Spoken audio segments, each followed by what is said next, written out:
Bom, nós falamos no nosso último vídeo sobre as duas árvores, a árvore do conhecimento do bem e do mal, a árvore da vida, a árvore do conhecimento do bem e do mal. Fala sobre a nossa vontade, sobre nós sermos independentes de Deus. A árvore da vida fala de nós sermos dependentes de Deus.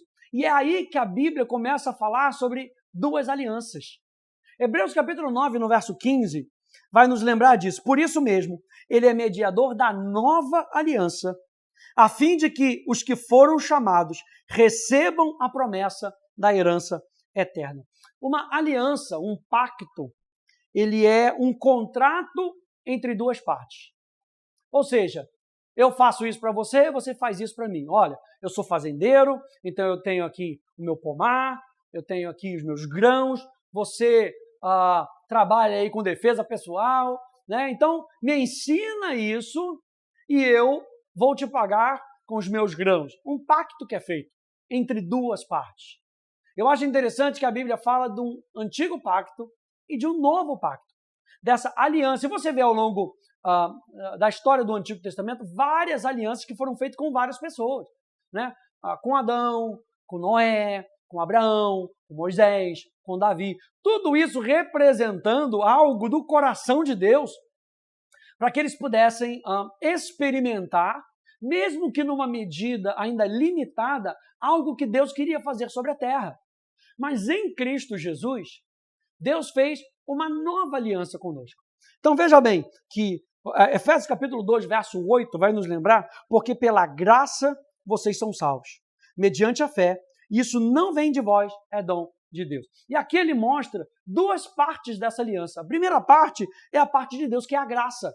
E o que é isso? É Deus fazendo tudo o que precisa ser feito. É a parte de Deus. Eu faço isso aqui. Isso aqui você não consegue fazer, eu faço. É a graça de Deus. Qual é a nossa parte? A nossa parte é a fé. É acreditar e receber gratuitamente aquilo que Jesus fez na cruz do Calvário. É a nossa parte. E com base na fé, você demonstra boas obras. É a consequência. Boas obras não são a maneira pela qual nós somos salvos.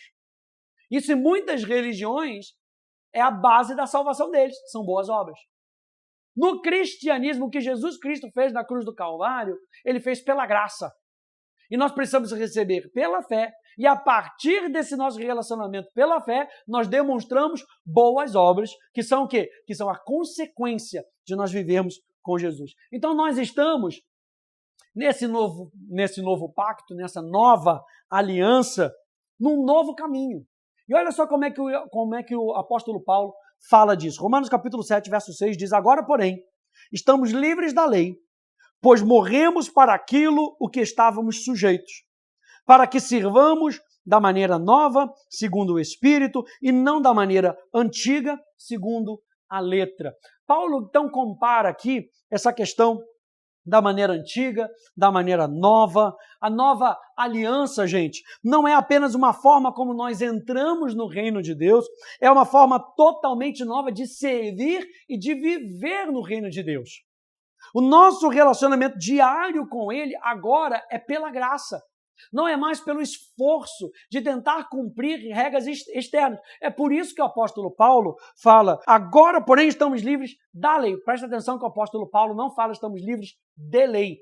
Nós estamos livres da lei, fazendo ligação ali com aquelas leis externas que o povo queria seguir, que não tinham o coração. Tanto que lá em Ezequiel, Deus promete para eles: eu vou colocar essas leis no seu coração. Vou imprimir ela na sua mente. Ou seja, ele está falando: eu não vou deixar vocês sem lei. Só que ao invés de vocês seguirem leis externas, eu vou colocar ela dentro do seu coração. E isso fala da nova aliança. Então, a antiga maneira de viver, está lembrando aqui em Romanos capítulo 10, verso 5, veja só: ora, Moisés descreve assim a justiça que procede da lei. Aquele que observar os seus preceitos, por eles viverá. E aqui, gente, está um resumo do legalismo. O que é o legalismo? Hoje parece que está em voga. Tudo, falou em obediência, não, é legalismo. Olha, pastor pediu para você, não, isso aí é legalismo. Que eu não sou obrigado a fazer nada, porque eu já não estou mais debaixo da lei. Esse tipo de pessoa vive em anarquia. né? Sem lei nenhuma, como viviam lá no tempo dos juízes, cada um fazendo o que bem lhe entendia, e não é assim que Jesus veio para deixar para a gente uma nova aliança com superiores promessas, mas também com a lei do Espírito e da vida, a lei do amor. Nós estamos debaixo de uma lei, mas de uma lei diferente, uma lei que não é mais por observância externa apenas, mas com algo do coração. O que adianta, por exemplo, a pessoa trazer o dízimo e jogar o dízimo de qualquer maneira? Aí é legalismo. Aí é você tentar fazer pelas obras externas. Mas quando uma pessoa vem e traz, sei lá, R$1, uma moedinha, 50 centavos, mas dá de coração, entendendo o princípio do dízimo, o princípio da oferta, está sendo empoderado pela nova aliança. Então, gente, o princípio do legalismo é fazer dos mandamentos o meio da salvação. É fazer dos mandamentos o meio para ser abençoado. É a pessoa que dá a oferta para ser abençoado. E não entende que pela graça você já é abençoado e que a sua oferta e o seu dízimo é consequência de você entender que você já é abençoado. Tudo que você faz para ganhar algo de Deus é legalismo. Tudo que você faz para ganhar algo de Deus que Ele já te deu de graça é legalismo. Então toda a bênção, veja, a Bíblia fala que você já está assentado em lugares celestiais juntamente com Cristo. É claro que a Bíblia fala de semear e colher. É claro que a Bíblia fala disso no tocante a você doar das suas finanças. Mas a gente não está doando para que a gente possa comprar a Deus. A gente está doando por causa do nosso coração generoso, porque Deus ama quem dá com alegria. Isso é viver na nova aliança e não debaixo de um legalismo. Viver debaixo de um legalismo é viver sob maldição. Olha só Gálatas capítulo 3, verso 10. Pois todos os que são das obras da lei estão debaixo de maldição. Porque está escrito, maldito todo aquele que não permanece em todas as coisas escritas no livro da lei para praticá-las. A expressão aqui, obras da lei, era a expressão que o apóstolo Paulo tinha para falar sobre legalismo. O legalismo é o quê? São aquelas obras que tentam comprar a bênção de Deus, comprar a salvação. E Paulo está escrevendo aos Gálatas justamente nisso. Gente, vocês começaram numa nova aliança, vocês querem voltar para a antiga aliança? Vocês começaram num novo estilo de vida, vocês querem voltar para o antigo estilo de vida? Vocês começaram agora da bênção, vocês querem voltar para uma vida amaldiçoada? Porque, gente, a palavra maldição, ela tem o sentido do afastamento de Deus. Quando o apóstolo Paulo está escrevendo aqui que aqueles que são das obras da lei, que vivem no legalismo, obras externas, para ganhar a salvação, para ganhar alguma bênção de Deus, são malditos, estão debaixo de maldição, é porque eles estão afastados de Deus. Estão afastados da maneira de Deus. E afastado da maneira de Deus não tem bênção, gente. A bênção nós temos porque Ele é a nossa bênção. A gente não compra bênçãos de Deus. Ele é a nossa bênção. Eu me lembro dos levitas. Os levitas não tinham terra igual às outras tribos. O que eles tinham? Eles tinham a presença de Deus. Eram abençoados pela presença de Deus. Tudo aquilo que nós fazemos debaixo da vontade de Deus, gente, a bênção de Deus corre e escorre através de nós. Tudo aquilo que nós fazemos afastados da vontade de Deus, nós abrimos a nossa vida para maldições. E lembra que nós falamos que em Cristo Jesus nós não temos mais maldições, mas em Cristo Jesus quer dizer que você se agarra nele.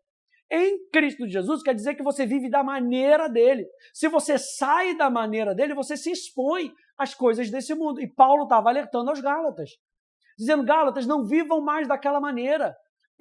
Quem foi que enfeitiçou vocês? Para que, começando bem, vocês voltem às práticas antigas. Então, Paulo está falando que toda vez que a gente tenta comprar algo de Deus, a gente se expõe a uma vida afastada de Deus. O problema, gente, não era obedecer a Deus. Aquele povo estava querendo obedecer a Deus, mas sem Deus. Essa é a diferença. Então, o apóstolo Paulo fala, quem tenta obedecer a Deus sem Deus, está afastado de Deus. E muitas vezes a gente vê pessoas, a pessoa não vem na igreja, já falta a igreja um tempão. Aí depois fala, não, mas eu amo Jesus, Não, mas eu leio, às vezes nem lê a Bíblia, nem ora. Passa um tempão sem ler a Bíblia, sem orar, sem ter aquela comunhão com Deus, vive afastado de Deus e depois não quer ter as consequências disso. Aí depois lá na frente fala que o problema é Deus, que o cristianismo não funciona. Aí abandona o barco. Mas porque a pessoa se afastou de Deus, se afastou dos princípios de Deus. Então nós precisamos viver uma vida de princípio, e o princípio é uma nova maneira de viver. O que o apóstolo Paulo está querendo mostrar aqui para a gente nesses versos é que eu e você, como novas criaturas, lembra que a gente falou da árvore da vida? A gente tem que continuamente lavar as nossas vestes. E isso fala da nova aliança. E a nova aliança é depender de Deus. Mais uma vez o que a gente falou no vídeo passado. É depender da graça de Deus. É depender daquilo que Deus inicia na nossa vida e a gente vai só respondendo. Deus inicia pela graça, nós respondemos pela fé. Deus inicia pela graça, nós respondemos pela fé. A nova maneira, então, 2 Coríntios capítulo 9, no verso 8, nos lembra: Deus pode tornar abundante em vocês toda a graça, a fim de que, tendo sempre, em tudo, ampla suficiência, vocês sejam abundantes em toda boa obra. Nova maneira do Espírito, a vida no Espírito, da nova aliança, é que a gente viva tão cheio dele, que a gente possa mostrar isso para as pessoas em toda boa obra. Lembra que a gente falou no vídeo passado sobre a sabedoria, sobre a vida do justo ser uma vida sábia? Então, eu e você podemos abundar em toda a graça dele, respondendo em fé. E quando a gente responde em fé aquilo que Deus está fazendo, ele termina aqui dizendo, nós vamos ser abundantes em toda boa obra. Quer viver como nova criatura? Dependa de Deus para tudo. Que Deus te abençoe, no nome de Jesus. Tchau, tchau.